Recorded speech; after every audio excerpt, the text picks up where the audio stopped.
3 বছরের মাথায় আমার ডিভোর্স হয়েছে। ডিভোর্সের একমাত্র কারণ, আমি কোনোদিন সন্তানের মা হতে পারবো না, ডাক্তার বলেছে। তারপর থেকে আমার সুখের জীবনটা যেন ধ্বংস হতে শুরু করলো। আমার শাশুড়ির ব্যবহারও পরিবর্তন হতে শুরু করলো। যে স্বামী আমাকে ছাড়া কিছু বুঝতো না, যে শাশুড়ি আমার হাতের রান্না ছাড়া অন্য কারোর হাতের রান্না মুখে রুচি হতো না, কোথায় গেল সেসব ভালোবাসা? একটা বাচ্চা না হওয়ার জন্য সবকিছু শেষ হতে শুরু করলো। কিছুদিন পর ডাক্তারের কথা শুনে আমার স্বামী নিতুল বলল, নিতু, তোমাকে একটা ভয়ঙ্কর কথা বলবো এখন, তুমি প্লিজ প্রস্তুত হয়ে নাও কথাটা শোনার জন্য। আমি অবাক হয়ে বললাম, ভনিতা করছো কেন? সহজ করে বলে ফেলো তো, কি বলতে চাও? নিতুল তখন কঠিন মুখ করে বলে ফেলল, আমি তোমাকে নিয়ে আসলে আর সংসার করতে পারবো না। তাছাড়া আমার মা যখন শুনেছে যে তুমি কখনো কনসিভ করতে পারবে না, তখন মাও সেম কথাটাই বলেছেন, তোমায় ডিভোর্স দিয়ে দিতে। আমি নিতুলের দিকে অসহায় এবং অবাক হওয়ার চোখে তাকিয়ে রইলাম। নিতুল মুখ শক্ত রেখেই বলল, নিতু, আমি অপারগ। সন্তান দিতে পারবে না এমন মেয়ে নিয়ে গল্প উপন্যাসের নায়কেরাই শুধু সংসার করতে পারে, বাস্তবে এমন হয় না। নিতু, আমি তোমাকে সত্যি সত্যি ডিভোর্স দেব। সেদিন ডাক্তার দেখিয়ে নিতুলের সাথে সাথে তবুও তার বাসা পর্যন্ত গেলাম। ভাবলাম, আমায় এভাবে বেহায়ার মতন ওর পিছন পিছন যেতে দেখে আমার প্রতি ওর মায়া জন্মাবে, তখন আর আমায় ডিভোর্স দিতে পারবে না ও। কিন্তু অদ্ভুত রকম কাণ্ড হলো বাড়িতে যাওয়ার পর। সবকিছু শুনেই ওর মা বললেন, নিতুল, শত হোক নিতুর সাথে তুই 3 বছর সংসার করেছিস, ওর প্রতি তো আমাদের একটা দায়িত্ব কর্তব্য তো আছে। ওকে ডিভোর্স দিতে হলে দিবি, 2-3 মাস যাক, ততদিনে তোর জন্য আমরা নতুন বউ দেখি। নিতু আমাদের সাথে বউ দেখবে। আমি তখন ভীষণ রকম চমকে উঠলাম। পৃথিবীতে একজন নারী অন্য একজন নারীর প্রতি এত নিষ্ঠুর হতে পারে, তা ভাবতেও পারছি না আমি। এই বাড়িতে থাকার আর কোনো ইচ্ছেই হচ্ছে না আমার। আমি সঙ্গে সঙ্গে কান্না মাখা গলায় বললাম, নিতুল, আর কোনো মায়া দেখাতে হবে না আমার প্রতি, যথেষ্ট মায়া দেখিয়েছো। আমি এক্ষুনি চলে যাব বাসায়, মার কাছে চলে যাব। ভেবেছিলাম আমার কান্না ভেজা গলায় আমার স্বামী ও আমার শাশুড়ি আমার কষ্টটা একটু হলেও হয়তো বুঝবে, হয়তো মায়া হবে আমার জন্য। কিন্তু আমাকে অবাক করে দিয়ে নিতুলের মা বললেন, তাহলে নিতুল এগিয়ে দিয়ে আসুক। আমি বললাম, না, আমাকে কাকই দিয়ে আসতে হবে না। নিতুলের মা এবার নিতুলকে বললেন, নিতুল, তুই তবে ডিভোর্স দিয়ে দে, মামলা ডিসমিস হয়ে যাক। নিতুল সঙ্গে সঙ্গে বলে দিল, তাই হবে। পরদিনই উকিল এলো বাড়িতে, সবকিছু জেনে ঠিকঠাক করে চলে গেলেন। 1 মাসের মধ্যেই নাকি আমার আর আমার স্বামী নিতুলের সাথে ডিভোর্স হয়ে যাবে। তারপর এই একটা মাস আমাকে ওদের সাথে থাকতে হয়েছে। তখন কত রকম রূপ দেখতে পেয়েছি। আমার আর আমার স্বামীর একসাথে থেকেও আমরা একসাথে থাকতাম না। প্রয়োজন ছাড়া আমার স্বামী আমার সাথে একটা কথাও বলতো না। আর আমার শাশুড়ি, সে তো শুধু ডিভোর্সের অপেক্ষায় দিন গুনতো, আর একে ওকে মেয়ের সন্ধান চাইতো। ভালো, নম্র, বাড়ির কাজ জানা আর সন্তান দিতে জানে এমন মেয়ে চাই। কিন্তু ওনাকে কে বোঝাবে যে সন্তান দিতে পারবে আর কে পারবে না, সেটা যে ওপরবেলা ঠিক করেন। অবশেষে একটা মাস শেষ করে ফেললাম। হঠাৎ আমি একদিন নিজের ঘরে চুপচাপ বসেছিলাম। নিতুল আমায় হঠাৎ ডেকে আনলো ড্রয়িং রুম থেকে। এসে দেখি উকিল সাহেব বসে আছেন। বুঝতেই পারলাম আমার এই বাড়িতে থাকার দিন শেষ। ডিভোর্স পেপারে সই করার আগে পুরো বাড়িটা ভালো করে দেখে নিলাম। 3টে বছর এই জায়গায় কাটিয়েছি। কত স্মৃতি, ভালো মন্দ সব কিছু যেন আজ শেষ হয়ে গেল। অতঃপর রাত করে বাড়িতে একা একা কোনো খবর না দিয়েই হঠাৎ করে ফেরাই মা ভীষণ রকম অবাক হয়ে গেলেন। অবাক হলেন ভাইয়াও। মা ভয়ে কাঁপা কাঁপা গলায় বললেন, কি হয়েছে নিতু, এত রাতে যে একা একা চলে এলি? আমি সঙ্গে সঙ্গে কেঁদে উঠে বললাম, মা, মা গো, আমি একেবারে চিরতরে চলে এসেছি। ভাইয়া অবাক হওয়া গলায় বললেন, মানে? আমি কাঁদতে কাঁদতেই বললাম, আমায় নিতুল ডিভোর্স দিয়েছে। মা কাঁপা কাঁপা গলায় বললেন, কি বলছিস? হঠাৎ করে এমন কেন করলো ও? আমার সন্তান হবে না এই জন্য ডাক্তার বলেছে আমি কোনোদিন মা হতে পারবো না। ভাইয়া একেবারে চুপ হয়ে গেলেন কথাটা শুনে। মা কাঁদতে শুরু করলেন আমায় জড়িয়ে ধরে। আর আমি ভাবতে লাগলাম, আমার কি উপায় হবে এখন? আমার জীবনটা নষ্ট হয়ে গেল এভাবে। সকালবেলা পরাগ এলো আমাদের বাসায়। পরাগ হচ্ছে আমার ভাইয়ের বন্ধু এবং আমার প্রাক্তন। তার চাকরি ছিল না বলে তখন তার সাথে আমার বিয়েটা হয়নি। তার মা এসেছিলেন আমাদের বাড়িতে বিয়ের প্রপোজাল নিয়ে, কিন্তু মা তার মাকে এক প্রকার অপমান করেই সেদিন বলেছিলেন, আপনার বেকার ছেলের কাছে আমার মেয়েকে তুলে দিয়ে নিজের পায়ে কুড়ুল আমি বসাতে চাই না। সেই পরাগ এসে মাকে বলল, আন্টি, কি শুনেছি এটা নিতুর বিষয়ে? মা কেঁদে উঠলেন হাউমাউ করে, বললেন, সত্যিই শুনেছ বাবা, আমার নিতুর সব শেষ হয়ে গেল। মেয়েটার যে কি হবে এখন। পরাগ সঙ্গে সঙ্গে বলল, আন্টি, আপনি কিছু মনে না করলে আমি একটা আবদার করতে চাই। কি আবদার করতে চাও বাবা? নিতুর দায়িত্ব নিতে চাই আমি, নিতুকে বিয়ে করতে চাই আমি। মা সঙ্গে সঙ্গে বললেন, পরাগ, এই যে চেয়ারটা একটু বসো তো বাবা, এক কাপ চা খাও, তারপর তোমার বন্ধু পল্লবের সাথে গল্প গুজব করে বাড়ি ফিরে যাও। শোনো বাবা, আবেগে পড়ে মানুষ অনেক কিছুই বলে ফেলে, করেও ফেলে অনেক কিছু, কিন্তু পরে পস্তাতে হয়। আমি চাই না তুমি আবেগে গ্রস্ত হয়ে এমন কিছু করো। পরাগ বলল, না আন্টি, আমি আবেগী হয়ে কিছু বলছি না। তাছাড়া আমি ম্যারিডও না। আপনি জানেন না কি জানি না, কিন্তু পল্লব জানে। আমি প্রতিজ্ঞা করেছিলাম জীবনে কখনো বিয়েই করব না। অ্যাকচুয়ালি লজ্জা লেখে তো আর লাভ নেই। আমি মাকে বলে দিয়েছিলাম নিতুকে ছাড়া আর কারোর সঙ্গে আমার সংসার করা ইম্পসিবল, কারণ আমি এক এক দিন এক একজনকে ভালোবাসতে পারবো না। মা খানিকটা চুপ করে রইলেন, তারপর বললেন, আজ তুমি ওঠো, আমি এই বিষয়ে নিতুর সাথে কথা বলবো। ও রাজি নারাজি একটা ব্যাপার আছে তো। আর তোমাকেও 3 দিন সময় দেয়া হলো। এই 3 দিন তুমি খুব করে ভাবো, ভেবে দেখো এই রিস্ক তুমি নিতে পারবে কিনা। এটা কিন্তু ছেলে খেলা নয়। যার সাথে তুমি সংসার করবে তার কিন্তু কখনো কোনো সন্তান সন্ততি হবে না। এখন হয়তো আবেগের বশে তুমি নিতুকে বিয়ে করলে, 3 বছর পর দেখা গেল নিতুলের মতোই তুমি বললে, তোমাকে দিয়ে আর চলবে না আমার নিতু, আমার সন্তান চাই, সন্তান ছাড়া আমার কোনো ভবিষ্যৎ নাই। পরাগ চমকে ওঠা গলায় বলল, আন্টি, এই রিস্ক তো আমি আরো আগেই নিয়েছি। আমি এমনও যদি জানতাম যে নিতু আর মাত্র 3 বছর বাঁচবে, তবুও তাকে আমি বিয়ে করতাম। মা বললেন, আচ্ছা, যাই হোক, তোমার হাতে সময় আছে পর্যাপ্ত। মেয়ের তো আর বিয়ে হয়ে যাচ্ছে না, তার বিয়ে হওয়ার সম্ভাবনা 0। তুমি অনেক সময় নিয়ে ভাবো, তারপর দেখো কি করতে পারো। পরাগ বলল, আচ্ছা, আমি কি নিতুলের সাথে একটু কথা বলতে পারি আন্টি? মা বললেন, না, ওর সাথে এখন কোনো কথা বলা যাবে না। পরাগ বলল, আচ্ছা ঠিক আছে, আজ তবে আসছি। মা বললেন, আচ্ছা, যাও। পরাগ চলে যাওয়ার পর মা এলেন আমার কাছে, এসে বললেন, সবই তো শুনেছিস, ছোকরাটা এসেছে দরদ দেখাতে। আরে, তোদের সাথে আমাদের না মেলে বংশ, গৌরব, না মেলে অর্থ সম্পত্তি। যাই হোক, এখন এটা বিষয় না। তোর হাতে ভালো সরকারি চাকরি আছে, কিন্তু এই চাকরির লোভে তো আর আমার মেয়ে হাতে তুলে দেওয়া ঠিক হবে না। তোদের মতন ছেলেদের আমি চিনি। এটা ভালোবাসার কোনো বিয়ে হবে না, এটা হবে প্রতিশোধ নেওয়ার আনুষ্ঠানিক আয়োজন। এটা আমি কিছুতেই হতে দেব না, কিছুতেই না। মা এই কথাগুলো পরাগকে উদ্দেশ্য করেই বলল। আমি মার দিকে তাকিয়ে রইলাম। পরাগকে আমি একসময় পাগলের মতন ভালোবাসতাম, পরাগও আমায় ভালোবাসতো। পরাগ আর আমি একবার প্রতিজ্ঞাবদ্ধ হয়েছিলাম। ওর মাথা ছুঁয়ে আমি বলেছিলাম, পরাগ, তোমাকে ছাড়া আমি আর কাউকে মেনে নিতে পারবো না। মা যদি জোর করে অন্য কোনো ছেলের সাথে আমায় বিয়ে দিয়ে দিতে চায়, তবে আমি বিষ খেয়ে মরে যাব।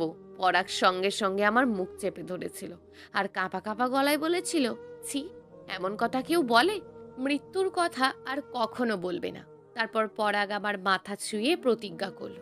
সে বলল, নিতু, আমি মৃত্যুর মতন কঠিন বিষয়কে ভয় পাই, তবে মরে যাওয়ার মতন কঠিন প্রতিজ্ঞায় প্রতিজ্ঞাবদ্ধ হতে পারবো না।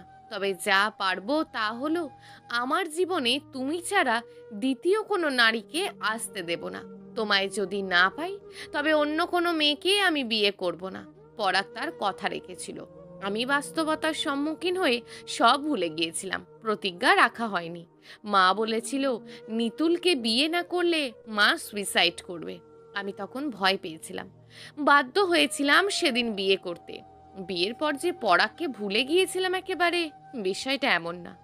বারবার মনে পড়তো ওর কথা, ওর সাথে দেখা করা, ওর সাথে কথা বলা, ওর দেওয়া ছোট্ট ছোট্ট খুশি, আমাদের দুজনের কত ছোট্ট ছোট্ট স্বপ্ন বোনা, সংসারের স্বপ্ন দেখা, দুজন দুজনের হাতে হাত রাখা, কত সময় ধরে ফোনে কথা বলা, সব কিছু মনে পড়তো।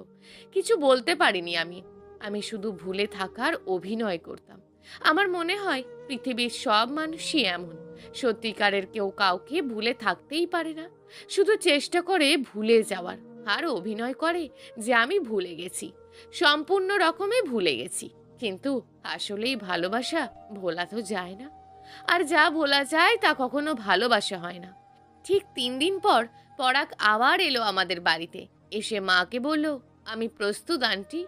মা খেয়ালি সুরে বলেন, কিসের জন্য প্রস্তুত তুমি? পরাগ সহজ গলায় বলল, নিতুকে বিয়ে করার জন্য। আমি অনেক ভেবে দেখেছি, আমার মনে হয়েছে নিতুর আমার জীবনে ফিরে আসাটা হবে আমার জন্য আশীর্বাদ স্বরূপ, ওকে পাওয়া হবে আমার পরম সৌভাগ্য। মা কঠিন গলায় বললেন, শুধু তুমি এসে এসব বললে তো আর হবে না, বাড়ির গার্জেন লাগবে। তোমার গার্জেন তো তোমার মা, তোমার মাকে পাঠাও আমাদের বাড়িতে, উনি এসে বলুক, তারপর ডিসিশনে যাব আমরা। পরাগ বলল, আন্টি, মা এখানে আসবেন না। কেন আসবেন না? আজ আমার মেয়ে ডিভোর্সি বলে ভাব দেখাচ্ছেন? না আন্টি, বিষয়টা তেমন না। মা আগে একবার এসে লজ্জিত হয়ে গিয়েছিলেন, তাই তিনি এখানে আর আসতে লজ্জা পাচ্ছেন। তবে তাকে আমি রাজি করিয়েছি, তিনি আমায় সম্পূর্ণ অনুমতি দিয়েছেন। মা হেসে উঠলেন, হেসে বলেন, পরাগ, এটা ছেলে খেলা নয় বাবা। তোমার মতন একটা বাচ্চা ছেলের কথায় তোমার হাতে আমার মেয়েকে আমি তুলে দিতে পারি না। এখন যাও, মাকে নিয়ে আসো। পরাগ বলল, আন্টি, নিতুর সাথে আজ একটু কথা বলা যাবে? মা বললেন, না, সে কথা বলতে পারবে না। পরাগ আর কি করবে, বোকার মতন মায়ের সামনে থেকে উঠে বাসার দিকে পা ফেললো। অত জেদ ভালো নয়। মার জেদ শেষে মাটি হলো, অহংকার মিশে গেল মাটির সাথে। সেদিন আমাদের বাড়ি থেকে পরাগ অপমানিত হয়ে যাওয়ার পর থেকেই আমি কাঁদতে শুরু করলাম। মা বললেন, কাঁদছিস কেন তুই? কি হয়েছে রে নিতু? আমি কাঁদতে কাঁদতেই বললাম, তোমার এই জেদটার কারণেই আমি একবার আমার সুখকে হারিয়েছিলাম, পরাগকে কঠিন কষ্ট দিয়েছিলাম। এর ফল কি ভালো হয়েছে? ভালো হয়নি। এবারে জেদটার ফল কি হবে? আমায় কি এবারেও তুমি মৃত্যুর মুখে ঠেলে দিতে চাও মা? আমার কথায় মা জবাব দিতে পারলেন না। রাতে ভাইয়া বাসায় ফিরলে মা সবকিছু ভাইয়ার কাছে বললেন। ভাইয়া শুনে বলল, মা, তুমি মূর্খের চেয়েও অধম। পরাগ আর কখনো বোধ হয় আমাদের বাড়িতেই আসবে না, কোনোদিন না। মা বললেন, আমি ওকে ফেরাবো? আমি ভুল করেছি, এর মাসুল তো আমাকেই দিতে হবে। সে রাতেই মা একা একা চলে গেলেন পরাগদের বাড়ি। তারপর পরাগের মায়ের কাছে ক্ষমা চেয়ে নিলেন। তারপর বিয়ের ব্যাপারে কথা বললেন। পরাগের মা বললেন, এতে আমার কোনো অমত নেই, আমার সন্তানের মঙ্গলের জন্য আমি সব করতে পারি। মা হাসি মুখে পরাগদের বাড়ি থেকে ফিরলেন। এর ঠিক 15 দিন পর আমার আর পরাগের বিয়ে হয়ে গেল। মনে হচ্ছিল আমি আবার সেই ভালোবাসাকে কাছে পেয়েছি, যাকে পেলে আমার মনে হবে যে আমি এই দুনিয়ায় সমস্ত সুখ পেয়ে গেছি। বাসর রাতে পরাগ আমার সাথে ঘনিষ্ঠ হয়ে বলল, নিতু, আজ আমি পৃথিবীর সবচেয়ে সুখী মানুষ। আমার চেয়ে কোনো সুখী মানুষ এই পৃথিবীতে নেই। আমি ওর দিকে তাকিয়ে বললাম, তুমি পৃথিবীর সবচেয়ে সুখী মানুষ, এটা কে বলল? আমি বলেছি।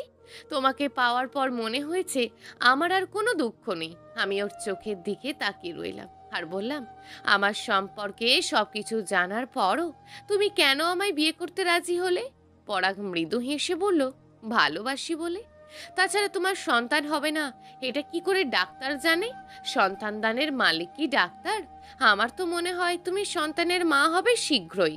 আমি ওর কথা শুনে ফ্যাল ফ্যাল চোখে তাকিয়ে রইলাম ওর দিকে আর ভাবলাম, কত সহজ মনের একটা মানুষ এই পরাগ, কত সুন্দর করে ভাবতে পারে সে। এমন করে তো নিতুলও ভাবতে পারতো একদিন ঠিক আমাদের কোল আলো করে সন্তান আসবে, এমন একটা আশায় সারাটা জীবন কাটিয়ে দিতে পারতো না সে। কিন্তু এই যে বলে না, হাতের 5টা আঙুল সমান হয় না, হয়তো পরাগ আর নিতুলও তাই। পরাগের সাথে আমার দিনগুলো ভালোই কাটছিল, কিন্তু হঠাৎ করেই ওর মা কেমন যেন খাপছাড়া আচরণ করতে লাগলো আমার সাথে। বাড়ির সব ফাই ফরমাস আমাকে দিয়ে খাটাতে লাগলো। সেদিন সকালবেলা হঠাৎ করে বললেন, নিতু, আমার 1 কাপ চা দাও তো। আমি 1 কাপ চা করে নিয়ে গেলাম শাশুড়ি মায়ের কাছে। সেই চা মুখে দিয়ে মুখ কুচকে চায়ের কাপটা ফেলে দিলেন মেঝেতে। সঙ্গে সঙ্গে ঝনাত করে ভেঙে গিয়ে খান খান হয়ে গেল কাপটা। তারপর মা বললেন, এটা চা করেছো না শরবত করেছো? আমি চুপ করে নিচের দিকে তাকিয়ে রইলাম। মা বললেন, এমন বেকুবের মতন দাঁড়িয়ে রয়েছো কেন? এমন একটা মাইয়া নিয়ে তো তোমার মা বিরাট ভাব দেখাচ্ছিল। আমি কাঁপা কাঁপা গলায় বললাম, মা, আমি আর 1 কাপ চা করে আনি। শাশুড়ি মা আমায় ধমক দিয়ে বললেন, একটা কাপের দাম 80 টাকা। 80 টাকা নষ্ট হলো তোমার এই রকম মার্কা চা বানানোর লইগা। আমি এই সকালবেলা আর 1 কাপ ভাঙতে আমার পয়সা নষ্ট করতে চাই না। এখন সামনে থেকে তুমি বিদায় হও। এমনিতেও তুমি অপয়া। গুণীজন কয়, সকালবেলা এসব মানুষের মুখ দেখলে সারা দিনটাই মাটি। তুমি আর কোনোদিন ভোর সকালে আমার চোখের সামনে পড়বা না। এখন এইভাবে খাম্বার মতন দাঁড়িয়ে না থাইকা সরো, যাও। মার সামনে থেকে কাঁদতে কাঁদতে এলাম আমি রান্নাঘরে। ইচ্ছে করলেও এখন আমি বিছানায় গা এলিয়ে শুয়েতে পারবো না। ভাত রাঁধতে হবে আমায়। পরাগ বাজার করতে গেছে, ওখান থেকে এসে সে গোসল করে সকালের খাবার খাবে, তারপর অফিসে যাবে। দেরি করা যাবে না। অবশ্য পরাগের সামনেও কান্না কান্না ভাব করে থাকা যাবে না। ওর সামনে থাকতে হবে হাসি খুশি। পরাগ তার মাকে খুব ভালোবাসে। আমি চাই না তাদের মা ছেলের সম্পর্ক আমি চাই না তাদের মা ছেলের সুন্দর সম্পর্কের মধ্যে কোনো ফাটল ধরুক। তার চেয়ে আমি একটু কষ্ট করি। হতে পারে এই কষ্টের শেষে আমার জন্য অপেক্ষা করছে পরম সুখ। কিছু কিছু মানুষ অত্যাচার করতে গিয়েও করতে পারে না। আমার শাশুড়ি মা এদেরই দলে। 2-4 দিন আমার সাথে খারাপ ব্যবহার করলেন। একদিন তো তিনি আমায় এমন ধমকাধমকি শুরু করলেন যে একটু পরই তার শরীর খারাপ করে ফেললো। তার আবার হাঁপানির টান আছে। সেই টান উঠে গেল। দমের পর দম ফেলছেন তিনি। আমি দৌড়ে গেলাম তার কাছে। তার প্রতি জন্ম নেওয়া সমস্ত রাগ অভিমান মুহূর্তে ভুলে গিয়ে তার শিয়রে বসলাম। তার হাতে পায়ে গলার কাছে তেল রসুন গরম করে ঘষে ঘষে লাগিয়ে দিলাম। ওষুধ এনে খাইয়ে দিলাম। এর খানিক পরই তিনি সুস্থ হয়ে উঠলেন। তারপর আমায় ডেকে বললেন, নিতু, আমি যে তোমারে অনেক পছন্দ করি, এটা কি তুমি জানো? আমি মার কথায় কোনো উত্তর দিলাম না, চুপ করে রইলাম। আমার চোখ কেমন ছলছল করছে। মা বললেন, তোমার সাথে যে খারাপ ব্যবহারটা করেছি এই কদিন, এটা তোমার মার উপর রাগ থেকে। তোমার মায়ের অহংকারের জন্য আমার ছেলের যে কি কষ্টের দিন গিয়েছে গো মা। কতদিন আমার ছেলে ঠিক মতন খায়নি, গোসল করেনি, চুল ঠিক করেনি। তার জীবনটা হয়ে গেছিল একেবারে এলোমেলো। গরিব বলে তোমার মা আমার ছেলেকে অপমান করেছিল। কিন্তু সত্যি বলতে কি মা, আমার ছেলের ভালোবাসা ছিল সত্য। গুণীজনে বলে, সত্য ভালোবাসার জয় একদিন না একদিন ঠিকই হয়। এই যে সেদিন তোমারে অপয়া বললাম, এটা আমি এমনিই বলেছি। ভেবেছিলাম তুমি এই কথা তুমি তোমার মায়ের কাছে বলবা, এতে তোমার মা রাখবে, কষ্ট পাবে। তোমার মার কষ্ট দেখতে চেয়েছিলাম আমি। কিন্তু মা, তুমি হইলা জ্ঞানী মাইয়া। তোমার কষ্টের কথা তুমি কারোর কাছে বলো নাই। এই যুগে বউদের একমাত্র প্রধান কাজ হলো শাশুড়ি আর ননদের নামে সত্যকে মিথ্যা বানিয়ে কথা লাগানো। কিন্তু তুমি এই কাজেও নেই। তোমার কাছে আমি ক্ষমার দরখাস্ত করি মা। আমার খারাপ ব্যবহারের জন্য আমি দুঃখিত। তুমি আমারে নিজের মা ভেবে মাফ করে দাও এবারের মতন।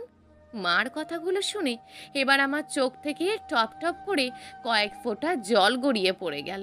আমি বাঁ হাতের পিঠ দিয়ে সেই জল মুছে নিয়ে বললাম, মা, আমি কিচ্ছু মনে রাখিনি। মা এবার আমার হাতটা টেনে ধরলেন। তারপর বললেন, বাচ্চা কাচ্চার জন্য মন খারাপ করো না। কোনো দেশের কোন ডাক্তার বাচ্চা বলেছে যে তোমার কোনোদিন সন্তান সন্ততি হবে না? এটা হলো চরম ভুয়ো কথা। সন্তান দানের মালিক সে না, সন্তান দানের মালিক ওপরবেলা। তোমার একটা ঘটনা বলি, শুনো বৌমা। আমার ছোট বোনের নাম সাজু। এই সাজুর বিয়ের 8 বছরেও সন্তান হয়নি। চেষ্টার কম করে নাই। টাকা পয়সা আছে, তার স্বামী তারে নিয়া বিলেত আমেরিকাও গেছে। সব ডাক্তারি ব্যর্থ। সন্তান হবে না, তার স্বামী কিন্তু তারে ডিভোর্স দেয়নি। সে বলল সন্তান দানের মালিক হচ্ছে সৃষ্টিকর্তা। সন্তান হবে না, এটা আমাদের ভাগ্য। এই ভাগ্যের পরিহাস আমাদের মেনে নেওয়া লাগবে। এই জন্য তো 8 বছরের সম্পর্ক নষ্ট করে দেওয়া যাবে না। সাজুর স্বামী ধৈর্য ধরেছিল, ধৈর্যের ফলও পাওয়া গেল। তাদের বিয়ের 1 যুগ পর, কথা নাই বার্তা নাই, হুট করে সংবাদ পাইলাম সাজু গর্ভবতী। এখন তো তার 3 ছেলে 4 মেয়ে। এখন বুঝছো আসল কাহিনী? ডাক্তারকে ওপরওয়ালা চিকিৎসা করার ক্ষমতা দিলেও সন্তান তৈরির ক্ষমতা দেয় নাই। তুমি ধৈর্য ধরো, ধৈর্যের ফল হয় সুফল। মার কথা শুনে আমি কি যে তৃপ্তি পেলাম। পরাগত এমন সুন্দর করেই বোঝায়, আমাকে সান্ত্বনা দেয়। আসলে পৃথিবীতে এখনো অনেক ভালো মানুষ আছে। ভালো মানুষ না থাকলে পৃথিবীটা টিকে থাকতো কিভাবে? আরো 2 বছর পরের ঘটনা। আমার শাশুড়ির শরীরটা আরো খারাপ হয়ে গিয়েছে। তিনি এখন বিছানা থেকে উঠতেই পারে না। হাঁপানি থাকে, একেবারে কাহিল করে ফেলেছে। এই সময় একদিন আমি টের পেলাম অস্বাভাবিক কিছু, কিন্তু বিষয়টা আমি গোপন রাখলাম। এর আরো 3 মাস পর মা আমায় ডেকে কাছে নিলেন। তারপর বললেন, নিতু, তুমি তো ভীষণ ভেতর চাপা মানুষ গো মা। আমি অবাক হয়ে বললাম, মা, হঠাৎ এমন কথা বলছেন কেন আপনি? মা বললেন, কারণ তুমি আমার চোখ ফাঁকি দেওয়ার চেষ্টা করছো, কিছু একটা লুকাচ্ছ।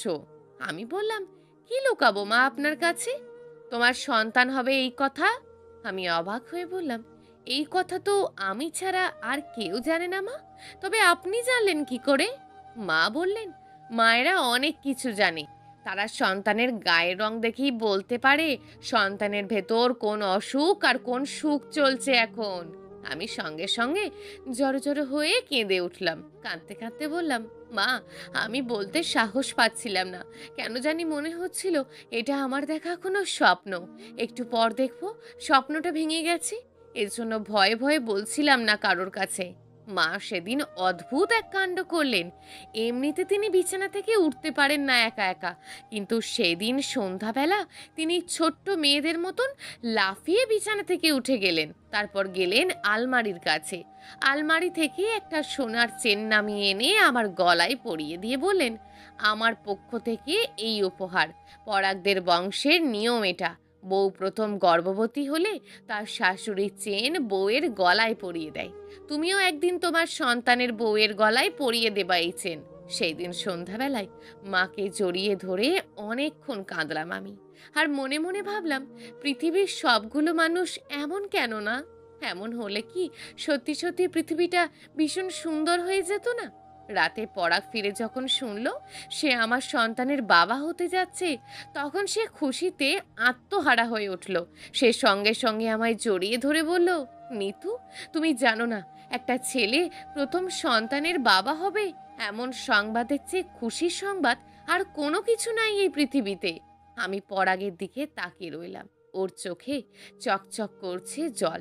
আমি আঙুলের ডগা দিয়ে সেই জলের কণা তুলে নিয়ে বললাম, পরাগ, আজ তোমার চোখে যে জল। পরাগ বলল, এটা আনন্দের। মানুষ শুধু দুঃখেই কাঁদে না, খুশিতেও কাঁদে। আমিও খুশিতে কাঁদছি। আমি সব সময় বিশ্বাস করতাম যে ওপরওয়ালা ঠিক আমাদের সন্তান দেবেন। এবার আমার মনের আশা পূরণ হলো। আমি পরাগকে আরো শক্ত করে জড়িয়ে ধরলাম আর চুপি চুপি ওর কানের কাছে মুখ নিয়ে গিয়ে বললাম, পরাগ, আমি তোমাকে ভালোবাসি, অনেক অনেক ভালোবাসি। পরাগ আমার পিঠে আলতোভাবে হাত বুলিয়ে বলল, আমিও আমিও তোমাকে ভালোবাসি, অনেক অনেক ভালোবাসি। হ্যাঁ, এটাই সত্যি। সৃষ্টিকর্তা সত্যিই মহান, ওনার তুলনা হয় না।